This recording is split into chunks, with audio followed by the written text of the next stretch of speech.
The Galactic Council prided itself on order. For countless ages, empires, kingdoms, and republics of alien kind had bent knee to its authority. Its chambers, vast and gleaming, stood as a monument to absolute dominion, a place where entire civilizations were weighed and judged like commodities. Into that cold magnificence, a new subject had been summoned. Earth, a small blue planet on the fringe of map space, had risen too swiftly in the Council's eyes. Too industrious, too stubborn, too unwilling to follow the slow path dictated by their overseers. The decision was made that humanity must be subdued before it disrupted the balance of power. The declaration was delivered without ceremony, as if the outcome were already assured.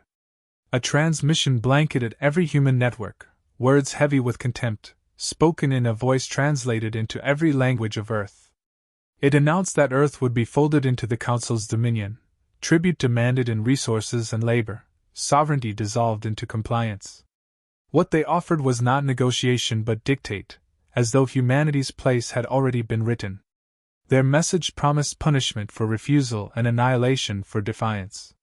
This was not diplomacy. It was humiliation crafted with intent, a public reminder to all watching species of the Council's supremacy.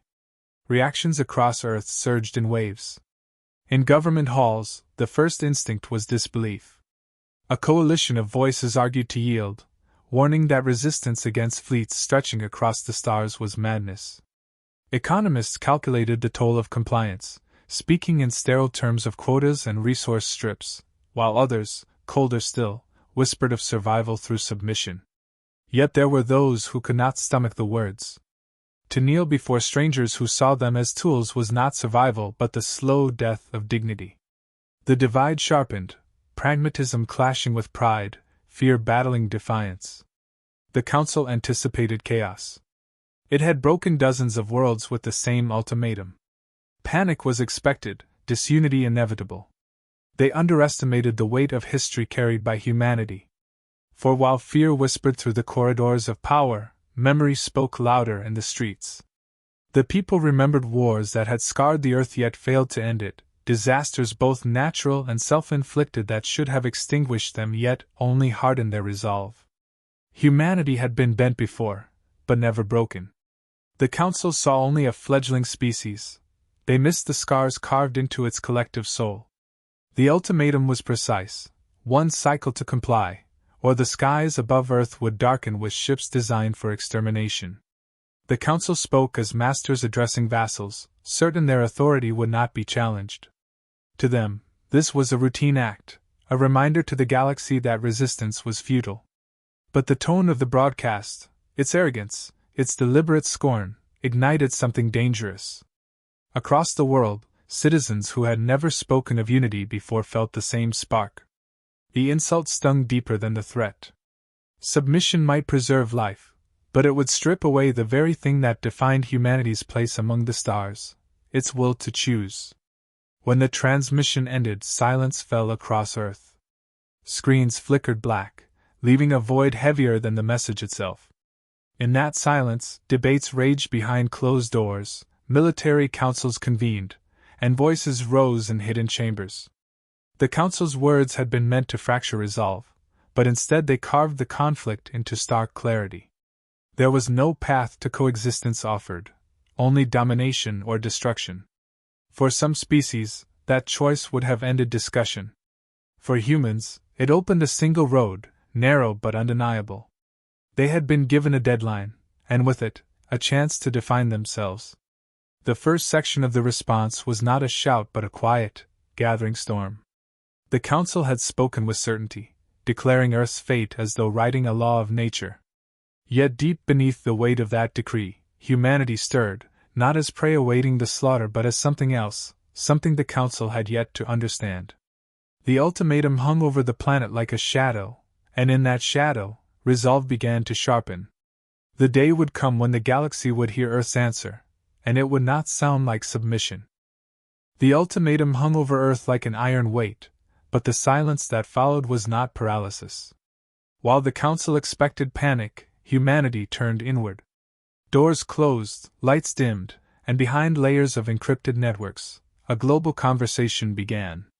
For the first time in memory, the factions of Earth, the rivals, the competitors, the ideological opposites, set aside quarrels to face something larger than themselves. It was not unity born of trust but necessity, forged by the knowledge that disunity meant extinction. At long tables in dim rooms, the future of an entire species was debated not as nations, but as one people. The first task was understanding the enemy. Files on the Galactic Council had been quietly compiled for decades, data scraped from intercepted signals, fragments of captured broadcasts, scattered testimonies of travelers. What emerged was a portrait of complacent dominance. The Council had not been challenged in generations. It ruled through intimidation and spectacle rather than constant war. Its fleets were vast, yes, but their strength relied on the assumption that submission was inevitable. Their weapons were terrible, but their use was rare, for fear often subdued faster than fire. Humanity recognized that arrogance was their shield and their weakness. Strategists traced patterns of their past conquests. The Council struck swiftly, demanded loyalty, and moved on. Once submission was secured, they seldom invested further force, instead leaving subject species to police themselves under fear of reprisal. To the Council, humanity was simply the next name on a long list. This assumption became the lever around which Earth began to build its response. If the Council believed resistance impossible, then the element of surprise belonged to humanity. If they expected groveling, then silence could unsettle. If they expected weakness, then defiance could wound. While governments wrestled with decisions, the pulse of preparation spread through the veins of civilization. Laboratories that once focused on civilian advancement were repurposed overnight. Networks of scientists linked across continents, sharing discoveries once locked behind patents and rivalries. The shift was not announced, but every corridor of knowledge bent toward a single question: how to resist a power no one else dared to defy. Engineers worked not to equal the Council's fleets but to exploit gaps invisible to empires blinded by superiority. Small innovations multiplied into something formidable when harnessed by collective urgency. Factories adjusted quietly. Production quotas meant for trade were rerouted into hidden reserves. Supply chains bent but did not break, guided by hands that no longer thought in terms of profit but survival. In space, satellites realigned, their orbits shifting in subtle patterns, weaving a mesh whose true purpose was masked beneath normal traffic. Space stations, once symbols of cooperation and science, began to hum with undisclosed activity. Nothing was declared, yet everything moved. Humanity was not waiting to be struck, it was preparing to answer. The people, too, sensed the change. Though the ultimatum was delivered with contempt meant to instill despair, its opposite effect rippled across the world. Whispers turned into determination, not fueled by promises of victory but by refusal to yield. In homes, in streets, in the quiet corners of the net, the question was asked not of survival but of dignity. What was life worth if stripped of freedom? The answer did not come in speeches but in a collective hardening of resolve. Submission was unthinkable, not because survival was unwanted, but because survival without choice was a hollow existence. To the Council, humanity's lack of immediate response looked like hesitation, perhaps fear. In truth, it was calculation. Every hour of silence was another hour of preparation. The demand for tribute remained unacknowledged, the channels left open but unused. The galaxy expected begging, Earth gave only quiet. That quiet was not emptiness but pressure building behind a dam. Each day that passed, the Council grew more certain of its dominance, and each day that passed, humanity's resolve deepened into something immovable. When the cycle neared its end, there were no parades, no speeches of reassurance, no declarations broadcast to calm the masses. Humanity had chosen its path, but it would not reveal it early. The response would not come as a plea, nor as an apology, nor even as a warning. It would come as an answer impossible to misinterpret. The waiting was deliberate, a silent defiance more unnerving than threats. For when the deadline arrived, the Council would hear Earth's voice at last, and in that voice, they would discover a truth they had long forgotten, that survival and freedom, for humanity, were not separate things but the same.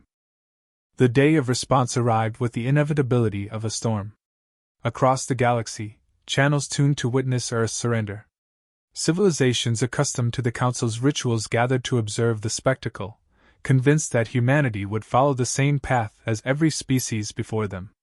The Council chambers swelled with delegates cloaked in authority, waiting not for dialogue but confirmation of their supremacy. Their demand had been clear, their patience offered as a show of control. Now they expected kneeling, a ritualized submission to mark the end of Earth's independence. The broadcast began without ceremony. No banners, no gestures of supplication, no ornate setting designed to flatter. A single voice spoke, disembodied, faceless, stripped of ornament. Its tone was calm, deliberate, without the tremor of fear the Council anticipated. It did not begin with apology. It did not begin with acceptance. Instead, it began with memory. Humanity's message traced its path through ages of trial, plagues endured, wars survived, disasters overcome. The voice described a history defined not by ease but by persistence, a pattern of collapse and renewal that had shaped resilience stronger than any empire's decree. As the words carried across the chamber, disdain spread among the delegates. They dismissed it as arrogance, the boasting of a primitive culture unaware of its place. Yet unease stirred beneath their certainty. The voice did not waver. It did not plead. It spoke with the cadence of a people who had weighed the threat of annihilation and found fear unworthy of acknowledgement. For every tale of survival woven into the message, the underlying truth was sharpened: humanity had never been given survival freely. It had always been taken, fought for, dragged from the jaws of extinction by determination alone. Then came the answer, simple and absolute. The voice declared that Earth would not kneel. It would not pay tribute. It would not surrender its sovereignty for the illusion of safety. Life under chains, it said, was a slower death than any weapon could deliver. Better to risk destruction than to abandon the essence of freedom. In those words, the Council was confronted with something they had not heard in centuries: refusal without hesitation. No bargaining, no hesitation, no calculation of compromise, only rejection, final and irrevocable. The chamber erupted with outrage. Delegates shouted, demanding immediate retaliation, furious that a species so young dared to defy their decree. To them, it was not only rebellion but insult. Yet beneath their fury lay something sharper, the recognition that humanity's defiance was not a bluff. The certainty in the voice was not born of ignorance but of choice. The Council's power had always relied on compliance, but compliance was absent. They expected a performance of fear, and instead they were met with conviction that unsettled their foundation. The demonstration followed. Not fire, not fleets unleashed, not destruction for spectacle. A single act, precise and undeniable. One of the Council's ships, stationed in orbit near the chamber, suddenly froze. Lights dimmed, systems failed, every weapon silenced as though gripped by an invisible hand. In moments, a vessel of immense power became inert, its crews shouting into channels that carried only static. The paralysis lasted only minutes before control was restored, but the message had already been delivered. Humanity had reached across the void, touched what was thought untouchable, and reminded the galaxy that the balance was not as absolute as believed. Silence followed, deeper than before. The outrage faded into a weight heavier than anger, doubt. If a species so dismissed could reach into the heart of the Council's strength and leave it powerless, then what else might it be capable of? The voice spoke again, quiet but resolute, leaving no room for misinterpretation. Humanity would not bow, and if the Council wished to press further, it would find the cost unbearable. The transmission ended without flourish, as abruptly as it had begun. The chamber sat in stillness, stripped of its certainty. Delegates exchanged glances, the fury in their eyes dimmed by unease. The Council had expected theater. What it received was truth, and in that truth was a seed of fear that could not be erased. The Council had ruled through spectacle, and now that spectacle had turned against it. The paralysis of a single warship should have been a trivial disruption, but its implications hollowed the chamber's confidence. Their fleets were their pride, colossal structures of metal and energy that had enforced obedience for generations. To see even one silence so easily shattered the illusion of invulnerability. Doubt, once unthinkable, crept into the thoughts of delegates who had lived their entire lives assured of supremacy. What they dismissed as primitive had reached into their most sacred instruments of power and stripped them bare. Humanity did not gloat. No second broadcast came to taunt or threaten. Instead, silence returned, deliberate and heavy. In that quiet absence, fear grew. The Council had learned to manage war through predictable rhythms, demands, resistance, overwhelming force, submission, but nothing in those rhythms explained the silence of Earth. No fleets moved, no declarations of conquest followed. The absence of boasting became more terrifying than any threat of destruction. Analysts scrambled to explain what had occurred. Some insisted it was sabotage from within the Council itself, a political ploy to weaken the Chamber's authority. Others argued it was luck, an accident disguised as intent. But none could explain the precision of the disruption, the timing too exact to be coincidence. The seed of possibility took root, that humanity had discovered methods unknown to the galaxy, techniques not built on overwhelming scale but on ingenuity. What could not be matched through brute strength might be achieved through unpredictability, and unpredictability was something the Council was unprepared to fight. The Council sent scouts, fleets dispatched to measure Earth's defenses. Those ships never returned. Their signals vanished without explosion or debris, only silence. To the galaxy, such disappearances were more haunting than battle. A destroyed fleet could be avenged. A vanished fleet was a mystery, and mystery eroded confidence faster than loss. Species that had long obeyed the Council watched with quiet fascination. Rumors spread through hidden channels. The humans were not submitting, yet they were not crushed. For the first time in living memory, the Council had been defied without swift retribution. What frightened the Chamber most was not the scale of resistance but its restraint. Earth did not strike preemptively. No colonies burned, no outposts were attacked, no innocents were targeted. The humans acted with precision, striking only when tested, withdrawing once the message was clear. Such discipline unnerved rulers accustomed to rebellion marked by chaos. This was not desperation but control, a calm confidence that suggested preparation far deeper than they had imagined. To the Council, this restraint signaled something dangerous. Humans were not lashing out blindly, they were planning. Whispers began among lesser civilizations. If Earth could resist, perhaps others could too. Species that had long bowed their heads began to watch with new eyes, measuring the strength of their chains. The Council recognized the danger of such thoughts. One defiant world was an inconvenience. Dozens could become collapse. But the more they threatened Earth, the more fragile their authority appeared. To destroy humanity outright would demonstrate strength, but to fail in the attempt would unravel the illusion on which their dominion rested. Humanity understood this. Every move they made deepened the Council's dilemma. By refusing to boast, they forced the Chamber to fill the silence with its own fears. By refusing to provoke, they denied the Council justification for escalation. Each vanished fleet, each failed attempt at intimidation, widened the gap between perception and control. The empire built on certainty found itself facing a species that thrived in uncertainty, a species that had never relied on stability but on adaptation. The faceless voice had said little, yet its echo lingered louder than any declaration. Humanity was not demanding recognition, nor seeking alliance, nor negotiating terms. They asked for nothing. They simply refused to bend. That refusal, disciplined and unshaken, revealed a truth the Council had forgotten. Power is not only measured in weapons but in will. The Council had fleets beyond counting, but their will depended on obedience.